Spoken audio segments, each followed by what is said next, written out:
Assalamualaikum warahmatullahi wabarakatuh.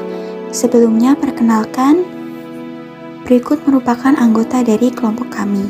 Yang pertama yaitu saya sendiri, Mentari Fabila Insyani dengan NIM akhir 0204, Rahmadona Istifarah dengan NIM akhir 0206, serta Cahya Listiani dengan NIM akhir 0208. Di sini kami akan menjawab beberapa pertanyaan terkait dengan demonstrasi kontekstual pembelajaran sosial emosional. Ada beberapa pertanyaan yang akan kami diskusikan, yaitu yang pertama, apa tantangan bagi guru untuk menjadi contoh ataupun teladan khususnya dalam hal sosial emosional. Yang kedua yaitu kasus yang ada berkaitan dengan hal di atas berdasarkan pada pengalaman Anda mengamati proses belajar mengajar yang pernah Anda ikuti. Dan yang ketiga, bagaimana sekolah bisa mendukung pembelajaran sosial emosional, serta apa saja tantangan bagi sekolah. Serta pertanyaan yang keempat yaitu, apakah karakteristik peserta didik bisa mempengaruhi penerapan pembelajaran sosial emosional? Jelaskan, serta bagaimana menghadapi kendala tersebut. Untuk pertanyaan yang pertama yaitu, apa tantangan bagi guru untuk menjadi contoh atau teladan, khususnya dalam hal sosial emosional? Yang pertama, tentunya guru diharapkan bisa memberikan pembelajaran yang memenuhi kebutuhan setiap peserta didik yang berbeda-beda. Yang kedua, yaitu guru diharapkan bisa memiliki kesadaran emosi diri, pengendalian diri, kesadaran sosial, dan keterampilan sosial agar dapat dijadikan role model bagi peserta didik. Serta yang ketiga yaitu guru diharapkan mampu menerapkan pembelajaran yang menggunakan 5 komponen CESOL terhadap peserta didik yang memiliki karakteristik yang beragam dan berasal dari latar belakang yang berbeda. Untuk pertanyaan selanjutnya yaitu kasus yang berkaitan dengan pengalaman saat mengamati proses belajar mengajar. Berikut merupakan kasus yang pernah kami alami di sekolah. Yang pertama yaitu di mana guru memiliki kesulitan dalam mengondisikan kelas dikarenakan kondisi peserta didik yang tidak kondusif. Yang kedua yaitu di mana guru mengalami kesulitan mengontrol emosi ketika dihadapkan dengan permasalahan di sekolah. Serta kasus yang ketiga yaitu pola pembelajaran guru yang tidak menerapkan pembelajaran berdiferensiasi dan cenderung pilih kasih yang sehingga menyebabkan adanya kesenjangan di antara peserta didik. Serta kasus yang terakhir yaitu sikap tegas guru yang disalahartikan oleh peserta didik sehingga mengurangi kenyamanan peserta didik di dalam kelas. Untuk pertanyaan selanjutnya yaitu, bagaimana sekolah bisa mendukung pembelajaran sosial emosional dan apa saja tantangan dari sekolah? Yang pertama, saya akan menjelaskan peran sekolah terlebih dahulu terkait dengan pembelajaran sosial emosional. Yang pertama yaitu menyediakan fasilitas bimbingan konseling bagi peserta didik. Yang kedua, mengembangkan aktivitas pembelajaran yang mendukung pembelajaran sosial emosional dalam diri peserta didik. Hal ini dapat dilakukan oleh guru dengan cara menyisipkan pembelajaran sosial emosional dalam pembelajaran reguler. Yang ketiga yaitu memfasilitasi guru dalam pelatihan ataupun webinar terkait pentingnya pembelajaran sosial emosional.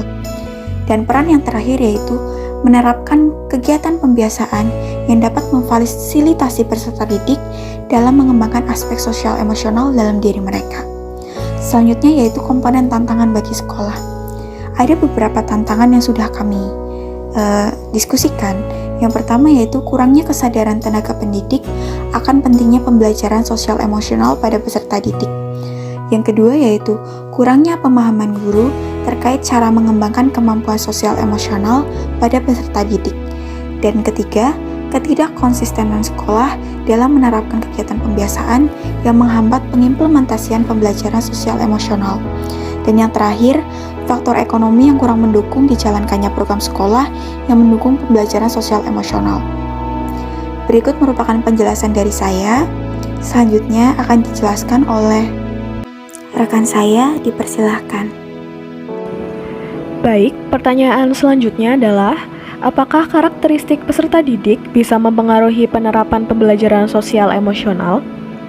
Karakteristik peserta didik yang berbeda-beda merupakan aspek yang harus diperhatikan dalam penerapan pembelajaran sosial emosional. Peserta didik tumbuh di lingkungan yang berbeda sehingga mereka pun memiliki perbedaan kondisi psikis yang mempengaruhi pertumbuhan emosi mereka. Oleh karena itu, guru pun harus menerapkan aspek pembelajaran berdiferensiasi dalam pembelajaran sosial emosional. Kemudian, bagaimana cara mengatasinya? Yang pertama, melaksanakan asesmen diagnostik non-kognitif untuk mengenali karakteristik peserta didik. Selanjutnya, menganalisis hasil asesmen diagnostik non-kognitif untuk mengetahui latar belakang sosial dan budaya peserta didik, seperti kehidupan sosial, kehidupan ekonomi, serta kebiasaan peserta didik yang memiliki keterkaitan dengan perkembangan sosial emosional. Membangun kedekatan emosional terhadap peserta didik dengan membuat mereka merasa nyaman saat pembelajaran di kelas maupun di luar kegiatan pembelajaran. Kemudian memberikan kebebasan kepada peserta didik untuk mengekspresikan perasaan mereka. Yang terakhir, memberikan kesempatan kepada peserta didik untuk mengutarakan pendapat terkait dengan isu-isu perkembangan sosial emosional. Selanjutnya adalah review dari film Laskar Pelangi. Terdapat 2 pertanyaan yang ingin kita bahas mengenai review film Laskar Pelangi ini. Pertanyaan pertama adalah, bila Anda sudah menonton film tersebut, apa yang bisa Anda pelajari dari film tersebut yang berhubungan dengan guru yang menjadi agen perubahan? Pertanyaan kedua, apa yang bisa Anda pelajari dari kejadian atau film tersebut, dan apa hubungannya dengan pembelajaran sosial emosional? Untuk pertanyaan pertama, bila Anda sudah menonton film tersebut, apa yang bisa Anda pelajari dari film tersebut berhubungan dengan guru yang menjadi agen perubahan?